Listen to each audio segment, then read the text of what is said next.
Assalamualaikum warahmatullahi wabarakatuh. Perkenalkan, nama saya Dendi Sigit Pratama, NIM 2022231100. Saya berasal dari Universitas MH Tamrin, Jakarta.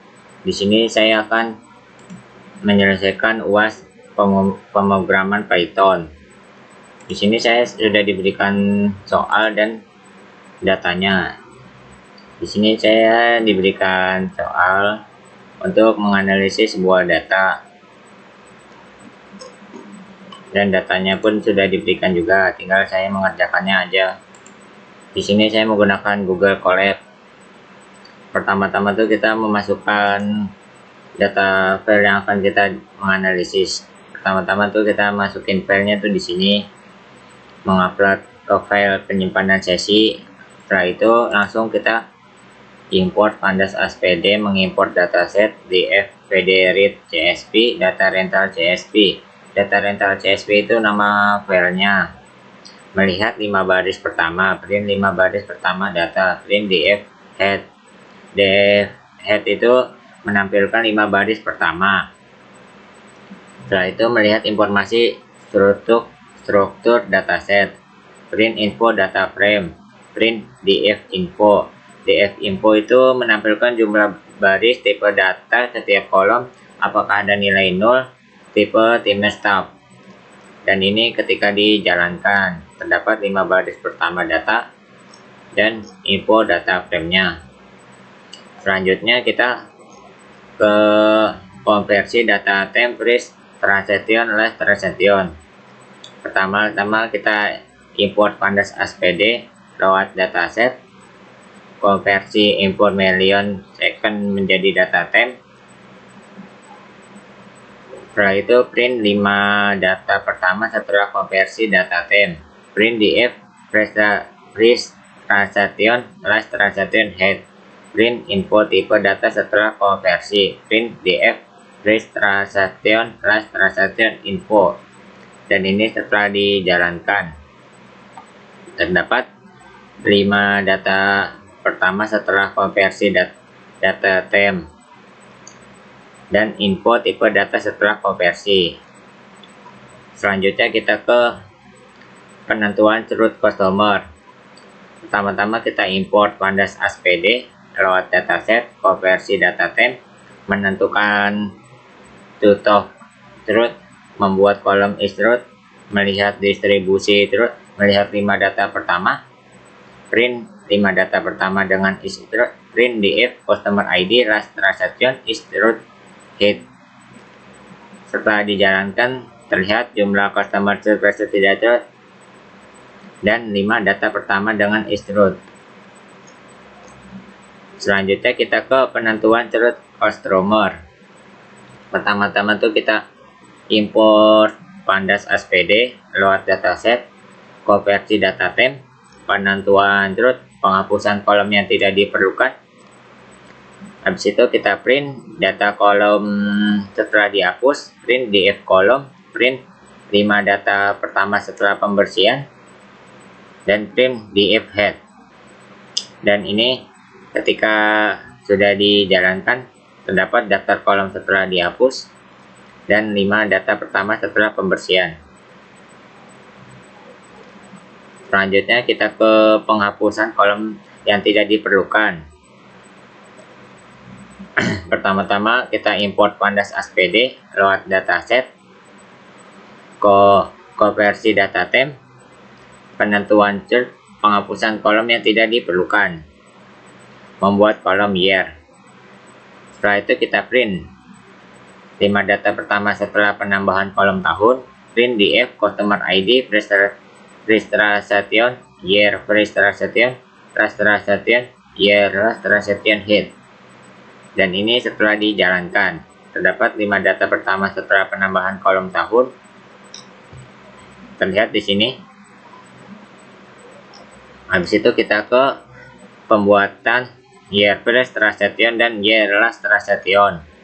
Pertama-tama kita import pandas aspd, import matplotlib pilot splt lewat dataset, konversi data temp, penentuan root, penghapusan kolom yang tidak diperlukan, membuat kolom tahun transaksi pertama, hitung jumlah customer per tahun, akuisisi, plot grafiknya, PLT figur, PLT bar, PLT X label, PLT Y label, PLT title layout, PLT show. Sini bisa dilihat dimulai dari 2013 sampai dengan 2019 ada kenaikan sampai dengan 2018 dan penurunan di 2019. Selanjutnya kita ke customer acquisition by year. Pertama-tama kita import pandas ASPD, import matplotlib pilot SPLT, load dataset, konversi data temp, penentuan cerut, penghapusan kolom tidak diperlukan, membuat kolom tahun transaksi terakhir, menghitung jumlah total transaksi per tahun terakhir. Langsung kita membuat plot grafiknya, PLT figur, PLT bar, PLT X label, Y transaction, PLT Y label, total code transaction, PLT title transaction by year, PLT tick layout, dan langsung kita jalankan PLT show. PLT show. Dan ini ketika sudah dijalankan, terlihat di sini ada mulai dari 2013 sampai 2019 ada kenaikan sampai dengan 5 juta. Dimulai dari 2013, naiknya perlahan-lahan, 2014, 2015, 2016, 2017, dan di 2018 serta 2019 kenaikan yang sangat signifikan. Selanjutnya kita ke tahap visualisasi transaksi by year. Pertama-tama kita import pandas ASPD, import matplotlib pilot SPLT, import charbot as SNS, load dataset, konversi data temp, label truth, drop kolom tidak diperlukan, mengambil list produk utama. Langsung kita membuat plot pilot PLT figur, size-nya 10,6, SN pilot, data di import, X-nya produk, Y average transaction amount, estimator main, error bar none. Langsung di sini kita buat PLT title, PLT X label, PLT Y label, dan PLT grid, dan langsung aja kita jalankan PLT show.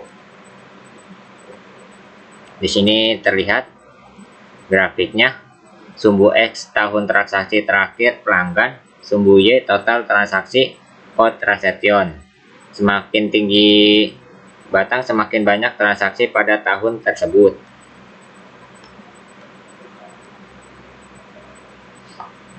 Selanjutnya kita ke tahap visualisasi average transaction amount by product pilot. Pertama-tama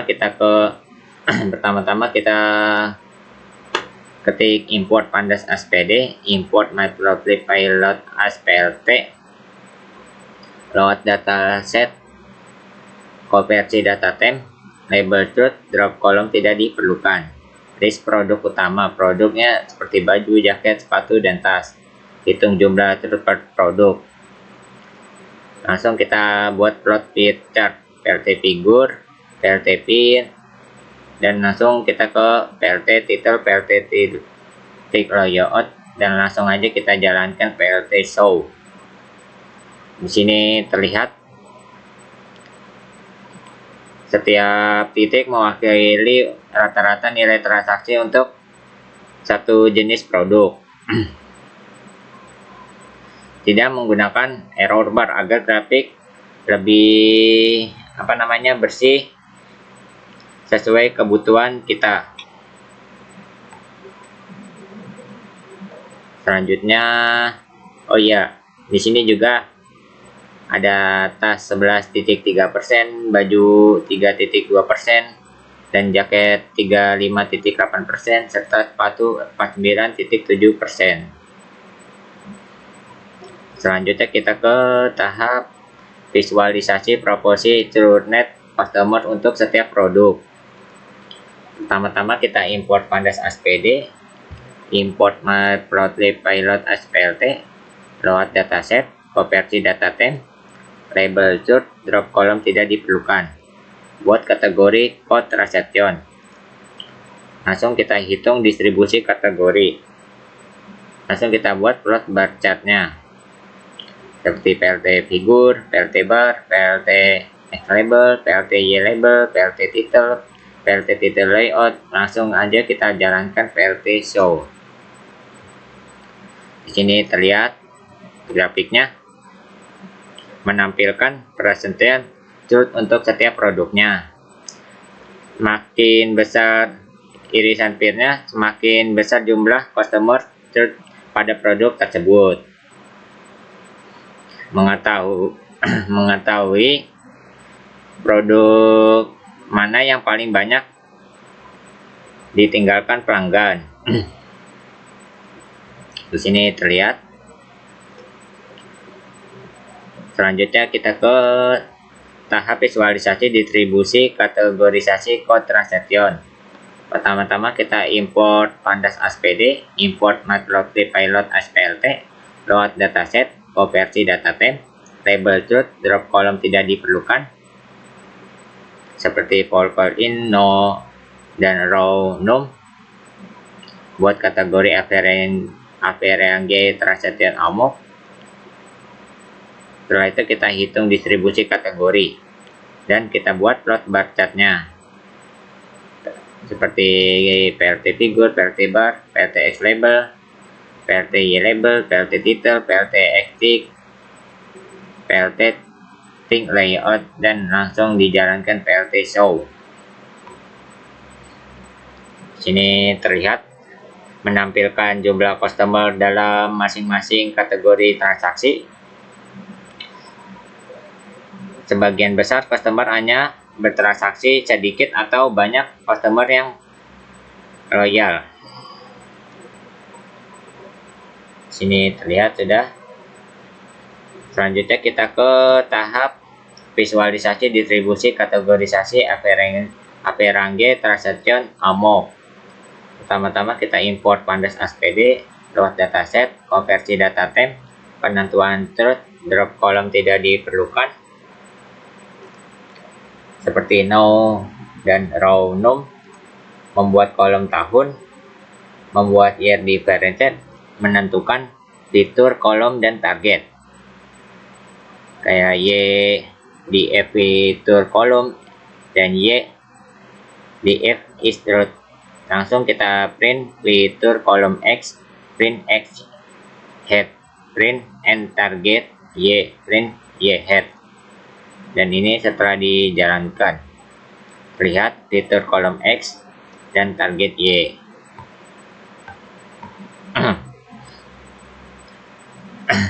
Selanjutnya kita ke tahap menentukan fitur kolom dan target X dan Y. Pertama-tama kita from Skylert model selection import train test read, memisahkan data menjadi train dan test. 25% untuk tes data supaya hasil sama setiap di running. Langsung kita print ukuran datasetnya, print X train sampai print X test sampai print Y train sampai print Y test dan Y test sampai. Dan ini ketika dijalankan terlihat ukuran datasetnya seperti ini. Langsung kita ke tahap selanjutnya. Tahap selanjutnya ini kita selip data train dan test. Pertama-tama kita from Skylert linear model import logistics regression, membuat objek model logistik regression, melatih model menggunakan data train, print coefficient model, dan kita print intercept logret intercept, print coefficient logret coef. Dan ini ketika dijalankan, artinya data set memiliki 3 fitur. Data latih berjumlah 75% dari total data. Data uji berjumlah 25%. Seperti ini ketika sudah dijalankan. Selanjutnya kita ke training logistik regression model. Pertama-tama kita from scalar metric import confusion metric, melakukan prediksi pada data test, menghitung confusion metric, langsung kita print conversion metric numerik dan print centimeter. Dan ini ketika dijalankan conversion metric numeriknya seperti ini. Dan kita langsung ke tahap selanjutnya saja. Kita mengconversion metric numerik. Pertama-tama kita import Seaborg ASNNS, import Matplotlib pilot SPLT, from scalar metric import conversion metric. Kita prediksi conversion metric head map plot, dan kita buat PLT title, PLT X label, PLT Y label, dan kita jalankan PLT show. Dan seperti ini ketika sudah dijalankan, hasilnya seperti ini. Selanjutnya kita ke tahap visualisasi conversion metric head map. Pertama-tama kita from scalar metric import accuracy score, precision score, recall score. Langsung kita prediksi menggunakan model serta hitung metrik, dan kita print langsung print evaluation metric, print accuracy round ACC 4, print precision round rate 4, print recall round rate 4. Dan ini ketika dijalankan evaluametriknya seperti ini. Mungkin itu saja yang bisa saya sampaikan. Kurang lebihnya mohon maaf bila penyampaian saya kurang dimengerti. Saya minta maaf. Sekian dari saya. Wassalamualaikum warahmatullahi wabarakatuh.